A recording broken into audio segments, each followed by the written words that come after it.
नागपूर जिल्ह्यातील सावनेर येथे दिनांक 26 फेब्रुवारीला महाशिवरात्रीनिमित्त सावनेर येथील यमराजचा ससुराल नावे सुप्रसिद्ध प्राचीन हेमाडपंथी मंदिरात सावनेर कलमेश्वर विधानसभाचे आमदार आशिष बाबू देशमुख यांनी सदिच्छा भेट देऊन शिवमंदिरातील प्राचीन शिवलिंगाचे दर्शन घेतले। तसेच ट्रस्टतर्फे आयोजित भगवत सप्ताह यात भाग घेतले।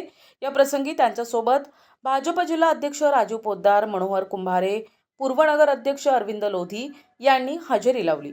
या दरम्यान महादेव देवस्थान ट्रस्टचे अध्यक्ष यांनी मान्यवर यांचे पुष्पगुच्छ तर विश्वस्त ॲडव्होकेट चंद्रशेखर बरेठिया यांनी शाल, श्रीफळ आणि पौराणिक ग्रंथ जैमिनी अश्वमेध देऊन स्वागत केले। तसेच त्यांनी मंदिराच्या पौराणिक महत्त्व पटवून देत भाविकांनी 1250 मीटरचा वापर करून साडीने परिसरातील शीतला माता मंदिर आणि शिवमंदिर, कोल्हार नदी आणि हनुमान मंदिरापर्यंत मोठे तोरण लावले असल्याचं सांगितलं।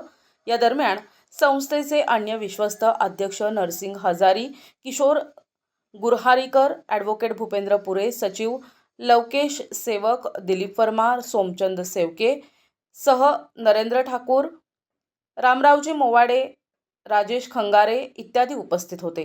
प्रतिनिधी मंगेश उराडे, NTV न्यूज मराठी, नागपूर।